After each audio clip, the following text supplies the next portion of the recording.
I spent the last month running the same 47 prompts across Claude, GPT-4o, Gemini, and Mistral. Coding tasks, document analysis, image understanding, and complex reasoning. The results completely changed which API I recommend for different use cases.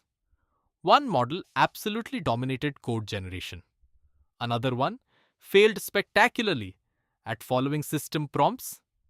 And the pricing winner? It is not the one you think. Let me show you exactly what I found so you can pick the right tool without burning through your API credits on trial and error. The AI API market has matured dramatically. We are no longer comparing a dominant OpenAI against scrappy challengers. Claude 3.5 Sonnet has become the developer favorite for coding. Gemini 1.5 Pro offers a million token context window. Mistral is the open weight darling with competitive API pricing. And GPT-4o remains the multimodal powerhouse. Each has distinct strengths. And choosing wrong means either overpaying or under-delivering. Let me break down exactly what each brings to the table. Before we compare anything, let us get all 4 APIs running in the same project. I am using TypeScript with the official SDKs. Each provider has their own client library, and the setup patterns are remarkably similar. We will create a unified interface so we can swap models with a single line change. Here is our project structure with environment variables for all 4 API keys. Here is our unified LLM client that abstracts away provider differences. We define a common interface with a generate method that takes a prompt and returns a standardized response. Each provider adapter handles the specific SDK quirks internally. This pattern is essential for production systems. You never want to be locked into a single provider when pricing or quality shifts. The Claude adapter is clean and straightforward. Anthropic's SDK uses a messages array with explicit role assignments. Notice how we track timing with performance. Now for latency comparison, Claude returns usage stats directly in the response object, making cost calculation trivial. The system prompt goes in a dedicated field, not as a message. This is a key difference from OpenAI. The OpenAI adapter follows the chat completions format. System prompt as the first message in the array. Gemini is slightly different.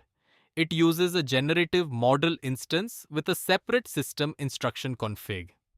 Notice Gemini uses paths instead of a simple content string. These subtle differences are exactly why the adapter pattern saves you headaches later. To compare fairly, we need a structured benchmark runner. Each test case has a category, prompt, and optional evaluation criteria. We run every prompt across all 4 models, capture the response, timing, and token usage, then aggregate results. The key is running multiple iterations to account for variance. LLM outputs are non-deterministic, so single runs tell you nothing. Let us start with code generation. I gave all 4 models the same prompt. Build a React hook for debounced API search with TypeScript, error handling, loading states, and cancellation support. This is a real-world task I have seen in dozens of projects. The differences in output quality was stark. Claude produced production-ready code with proper cleanup. GPT-4o added unnecessary abstraction. Gemini forgot the cancellation token. And Mistral, well, let me show you. Here is what Claude produced. Notice the abort controller integration. It creates a new one on each search and properly aborts the previous request.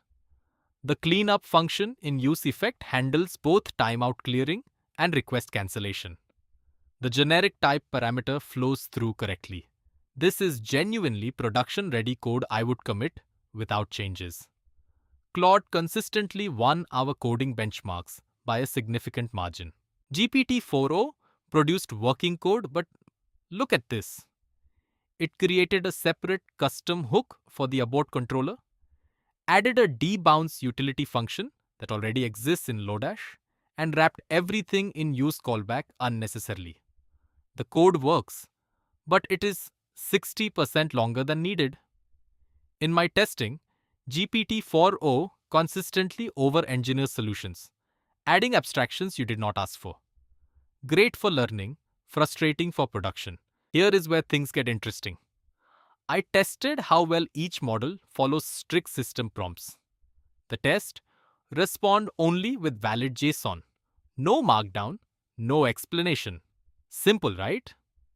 Claude followed it perfectly. 100% compliance across 50 runs.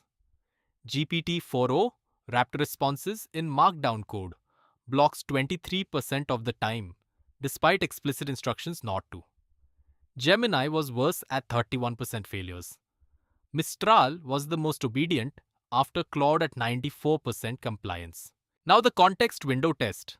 I loaded a 100,000 token code base, a full Next.js application, and asked each model to find a specific bug in a utility function buried on line 4047. Gemini 1.5 Pro, with its million token window, handled this effortlessly, pinpointing the issue in 8 seconds. Claude's 200K context found it, but took 14 seconds. GPT-4o's 128K window forced me to truncate the input, and it still struggled with context positioning. For RAG and document analysis, Gemini's context length is genuinely game-changing. All 4 models now support vision, but quality varies wildly.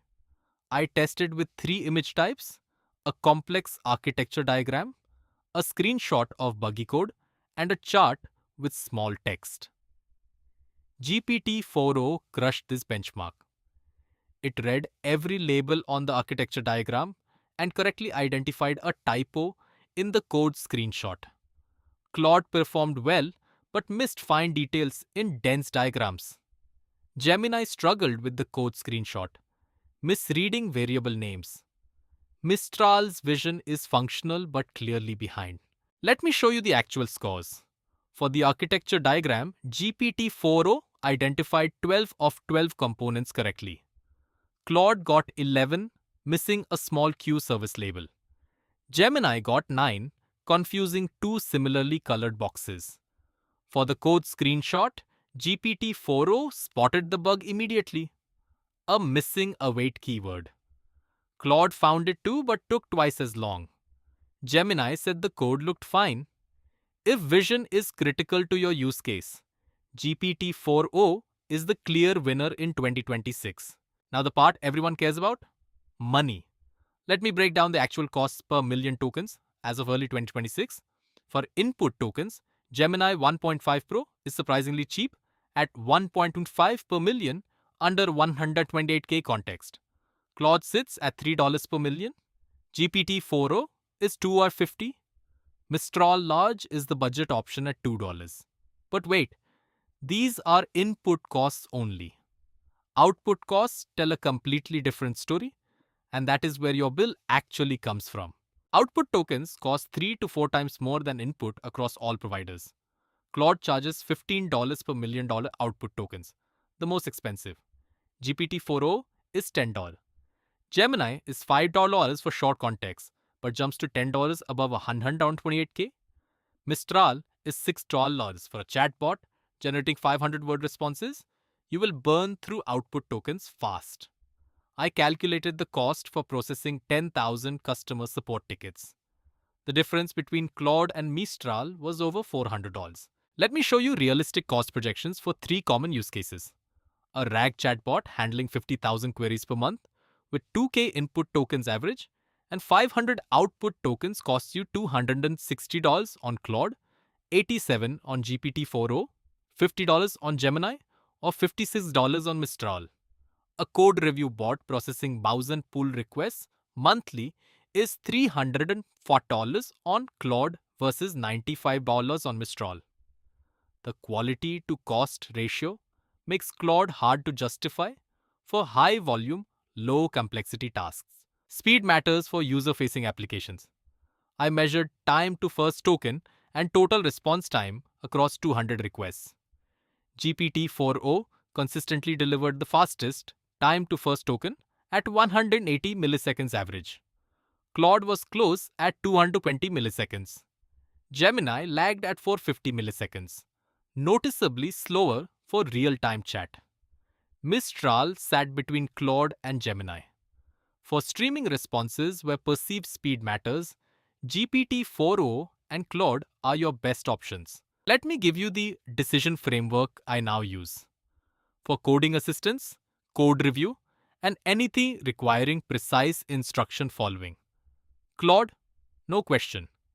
For multimodal applications with images, screenshots, or visual analysis, GPT-4o wins. For RAG systems processing massive documents or entire code bases, Gemini's context window is unmatched. For high-volume, cost-sensitive applications where good enough quality works, Mistral delivers 85% of the quality at half the price. The smartest approach? Do not pick one. Route dynamically based on the task. Here is a production pattern I use. A router function examines the incoming request, checks for images, measures context length, and categorizes the task type. Then it selects the optimal model automatically. This cuts my API costs by 40% while maintaining quality where it matters. The code is simpler than you might think.